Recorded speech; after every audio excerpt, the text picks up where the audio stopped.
Damon Martin, MMA fighting here with one of the top fighters in the UFC, about to get her first main event. Very exciting, against Marina Rodriguez coming up in October. Welcome in Mackenzie Dern. Mackenzie, how are you? I'm doing great. I'm so excited. Like you said, my first main event. So I kind of just felt like, man, hopefully I get this sooner or later. And finally it's here. So I'm really excited. I think it's a great platform for me to show like, hey, I'm ready for the belt. So yeah, it's going to be a great fight. Marina's tough, striker. She's got some good hands. So it's like typical grappler versus striker. Let's do it.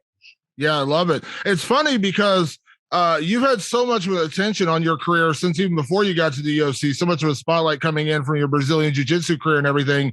And I was like, I was kind of shocked. I was like, oh, this is your first main event. Like, I just felt like you'd been here before, but this is actually your first main event. Yeah, I think Marina has actually been in a couple main events or co-main events, So experience-wise, she's definitely ahead on that point. So for me, I'm very excited to get this opportunity, Actually, like a lot of my fights, they don't go past the first round, So it's like I'm happy that, my face will be on the poster, kind of like the media behind it. I think it's going to be a great opportunity for me to like really show, it's the main event. But I don't know. I don't think it'll go the 5 rounds. We've been training hard for 5 rounds for a long time, just in case there's been like a short notice or things like that. We've always expected that the opportunity could come. So, I mean, we'll be ready if it goes 5 rounds, but the fact like the main event in 5 rounds, I don't think it will make the 5 rounds, So just take advantage of all the eyes on you and the media, and yeah. Absolutely. Mackenzie, I know you've answered some variation of this question a lot over your last few fights, but you've been so dominant and had so many great performances in your last 4 wins, 3 finishes, obviously unanimous decision in the 1 fight you didn't finish. What do you feel like has been the biggest difference to put you on this run? Because you haven't just been winning, you've been winning dominantly over good competition. And we got to be honest, that's not easy to do. There's no shame, in going to a decision or even going to a close decision with some of the fighters you faced. You've been so dominant during this 4-fight run. What do you feel like has been the biggest difference for you? I think 2 things. I think one, just my like hooking up with Jason Perillo, my boxing coach, and just how he's able to like kind of put me in the mindset of how I see fighting, like I was in jiu-jitsu back in my jiu-jitsu days, just kind of putting my game, and my style and being confident and opening up the opportunities to take to the ground. I think with my past coaches, I was kind of still just like blindly in the fight, like just trying to do my best at fighting, not really how to take it down. I wasn't setting anything really up. I was just like in a brawl. Now I really like see better opportunities to take to the ground and just kind of finding like, okay, what my style is, and I realized, okay, the better we get, of course, the girls, their defense, like takedown defense is better, So I have my coach, my striking coach. He's helping me set up my helping me get the respect I need for my striking, and that opens up the takedowns way easier than just trying to run in and get the takedown. And I realized, hey, what makes me different from the girls is my jiu-jitsu, obviously, So let's stick to that, that will, less injuries.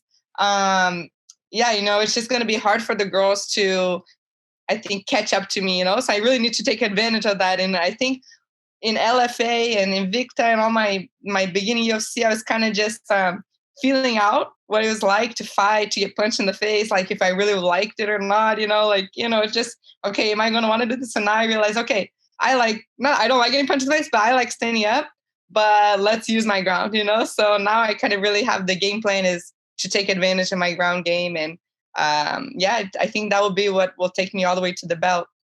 Absolutely. It's funny, Mackenzie, we did our first interview going back several years. I think it was either your second LFA fight or your first Invicta fight. And even back then, everyone was saying, Mackenzie Dern, the next Ronda Rousey, the next this, the next that.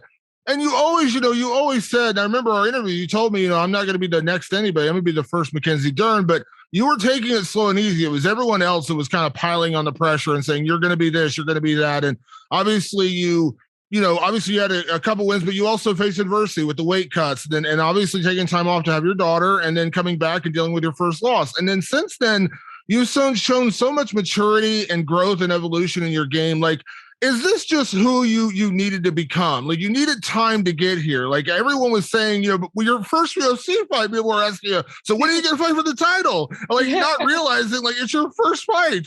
Yeah.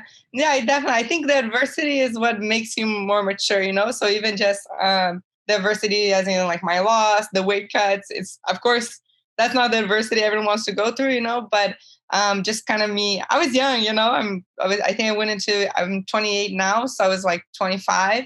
And my whole life was jiu-jitsu, like jiu-jitsu world. It's totally different world, even though it's still fighting. But and the same thing when I became black belt, kind of everyone expected that my first year black belt, I'd go and win the world championships. And it took me like 2 years, and I was winning everything until black belt. It took me like 2 years until I kind of got into like black belt level maturity, and understand the game and understand everything. I went through like ACL surgeries. I'd had like, I'd get good results like podium, second place, third place, but to really like get the win took a couple of years. And then once I kind of figured that out and got everything, then I just took off. Then it was like world championships, ADCC, Gabby Garcia, like just, Abu Dhabi, all these different things. And then you start to go on the road. And I feel like my career is kind of going like that now in MMA. Like, okay, now I'm starting to get in the rhythm.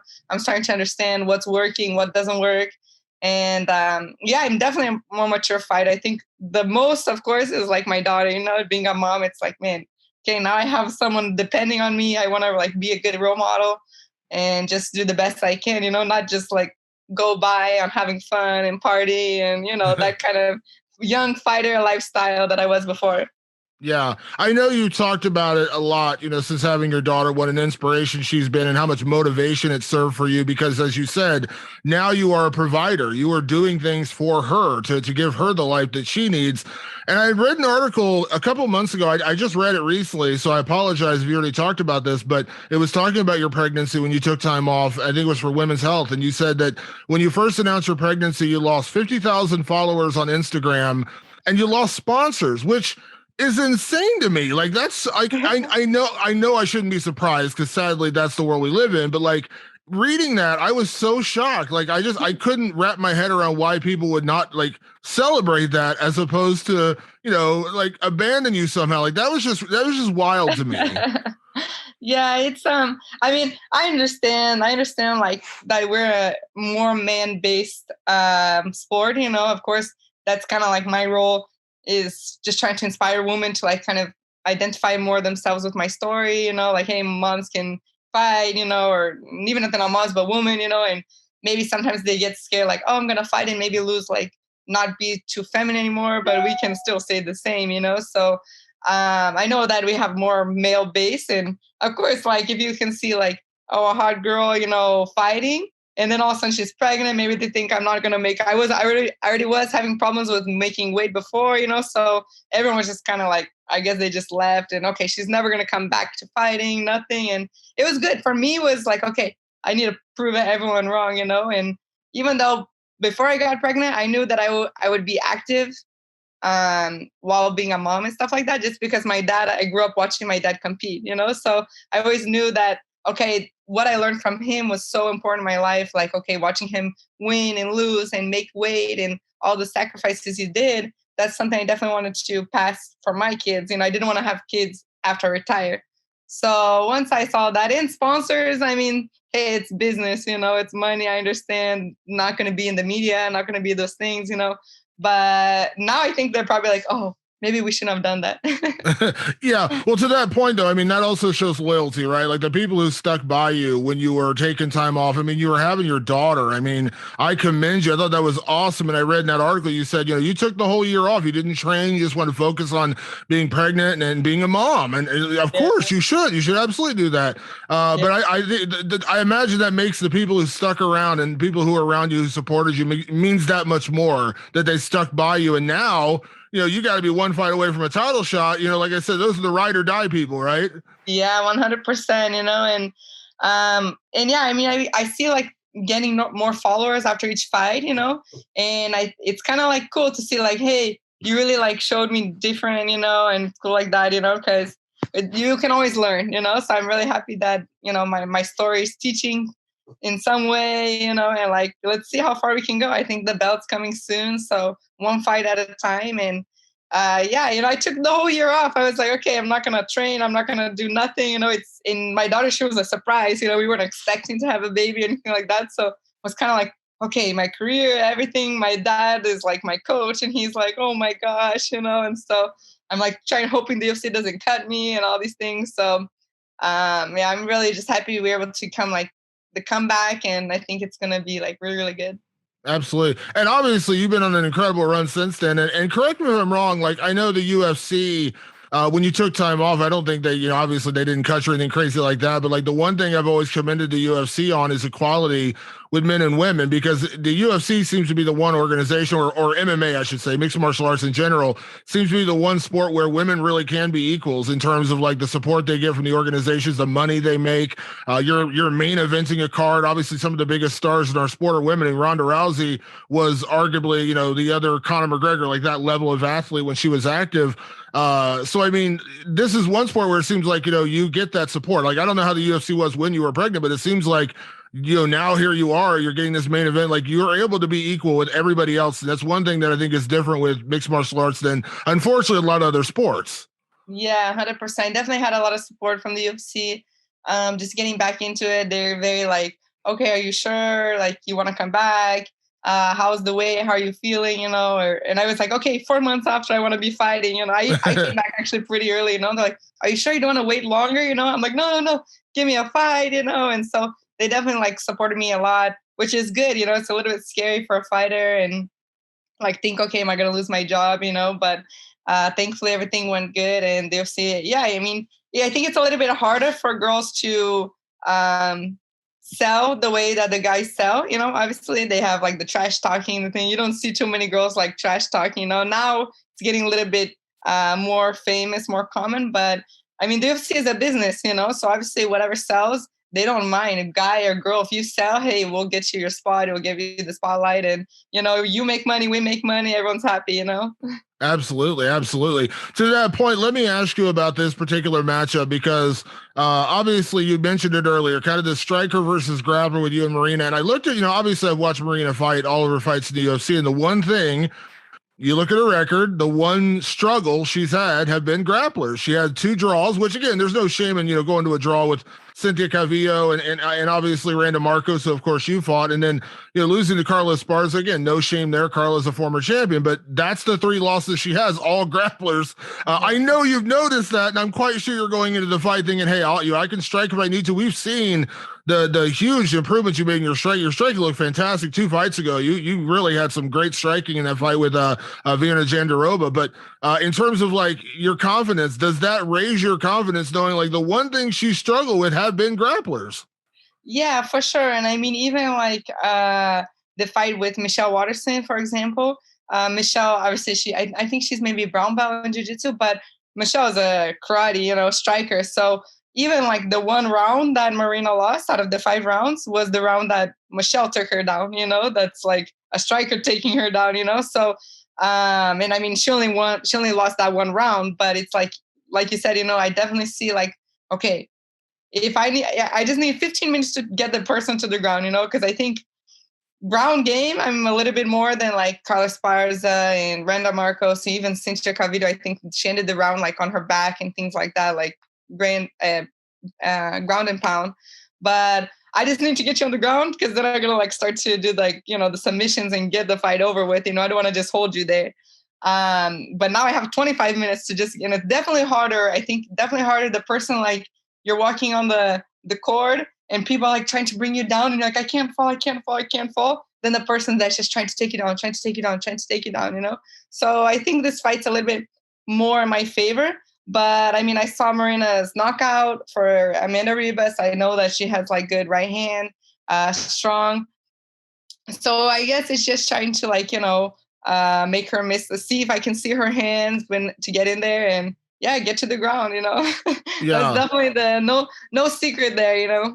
Yeah, well, I also like working with Jason Perillo. I think, obviously he's so well known, such an incredible, stand-up striking coach. We've seen the work he's done with guys like Michael Bisping, and the list goes on and on, all the guys he's worked with over the years. But having that confidence in your hands, knowing that if it doesn't go to the ground, you can strike with people better than ever now. But we know it. We see it a lot of times when fighters fight wrestlers, they're so wary of the takedown that it affects everything else they do. And I imagine it's got to be that with Marina. You'll see it in her eyes. If she's not doing things not like throwing a kick, like she may not throw kicks, immediately you got to know she's not throwing kicks because she's afraid of getting taken down, and you can take advantage of that. Yeah, that's like one thing that I'm excited about this fight, because I know for sure. I mean, the UFC has been trying to get this fight for a while, They had offered it in December of last year, and she could only fight in January. That's why I did the fight with Verna, because Verna was like one of the girls that was open. And she ended up fighting Amanda Ribas in January. And then they wanted to get this fight for mini fan on July 31st. And Marina couldn't, I think she was like recovering from her fight and everything like that. So the UFC has been like talking to us about this fight for like almost a year. So definitely I know for sure she's been training her takedown defense, her submission defense, things like that. So, but I'm really excited. I wonder if like she's going to come out and bully. She's one of the taller girls in the division for strawweights, and I see her sometimes like clinch just elbows and knees and kind of a bully sometimes, with the girls. So I wonder if she's just going to come out and pressure and kind of get me to, think about everything, or she's going to be kind of hesitant and just focus on not getting like thinking, okay, man, I just can't go to the floor, and kind of take off a little bit from her own strengths. Yeah. And I imagine like every other opponent you're going to face, Mackenzie, it doesn't matter whether they are a world-class wrestler or a world-class striker, whatever. If anybody goes to the ground with you, they're at a disadvantage. I mean, that's just the reality of the situation. You are going to have the best jiu-jitsu. And that's a certain kind of confidence. If you get to fight there, because we've seen it, you're not panicked on the ground. You can methodically, pass someone's defense, get into position and set up your submissions. We see that with the really, truly great grapplers. Damian Maia did it for years. When he got a guy down, he didn't just rush for a submission. He would just, kind of break them down and then boom, get it. And I imagine if this fight hits the floor for you, same kind of thing here. You don't need it to be, you don't need a quick submission. You're happy to work her over and then put it away. I imagine you feel very, very confident if it goes there, you will finish it. Yeah, 100%. I definitely think that from what I've seen, of course, she can be a different fighter now.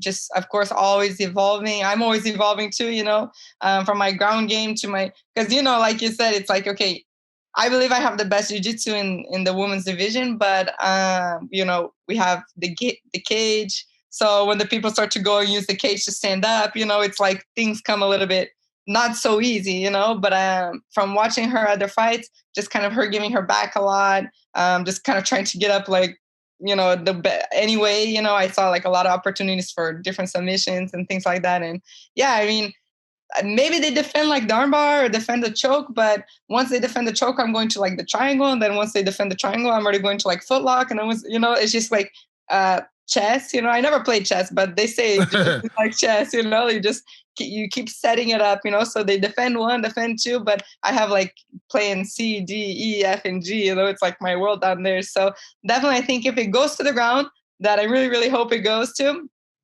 will be a submission. They have that TV show now, The Queen's Gambit. I think we're going to have like Mackenzie Dern creates her own submission. We'll call it The Queen's Gambit. I think that'd be a good marketing thing right there for you, Mackenzie. I'm just saying. Let's do it. But before I get you out of here, last thing, obviously, I try not to look beyond the fight because at the end of the day, you got Marina Rodriguez, main event. You want to get through her, but we can't ignore what a win would do for you here. I mean, obviously, we know that I'm sure you've heard like the rumor is they're going to try to rematch Rose with Zhang Weili. I'm not really sure why. I don't have anything against Zhang Weili. I thought Carla Esparza clearly earned the title shot, but be that as it may.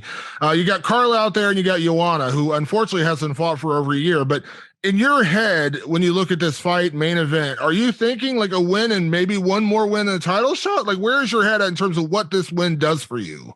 Yeah, I think the possibility of a title shot after this, 100%, I think depends if like the fight goes a little bit harder, like maybe goes all 5 rounds and like, okay, we did a lot of stand up and maybe I'll probably like, if I win, you know, I look at Coach Perillo and say like, hey coach, I should make the call out or no, you know, and let's see if he gives me the okay or not. You know, if he thinks we do one more fight just to maybe clear up any more, you know, homework that he thinks we can do for my striking, for everything to be as best prepared possible for the belt, to be the champ, you know, then I think one more fight could happen too after this fight.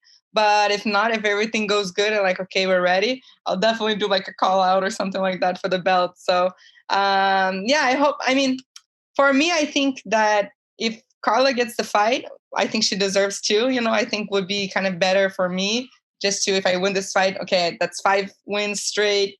Like Carla has 5 wins straight. And then go for the belt after that. But I think that if it's going to be Rose and Zhang Weili, then I think probably maybe they'll put me and Carla if I win this fight, of course. And then whoever wins out of us goes to fight the champ.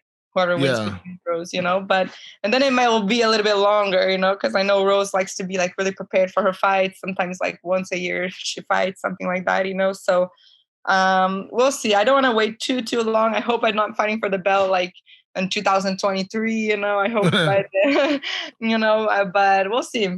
We'll see. Yeah. Well, what I love about that, and last thing I'll close out on this, Mackenzie, what I love about that though is I joke kind of at the beginning when I mean, literally your day one in the UFC, people are like, so how soon do you want to fight for the title, without actually acknowledging to like your first fight in the UFC, you gotta have time to grow and evolve, but you're ready now. Like that's the difference. You are ready for the title fight right now. Like right now, if you win this fight and they said, hey, we're giving you a title shot, I don't think anyone could be surprised by that or you know, not believe you could become champion. Like you are ready at this point, in my opinion, to become champion.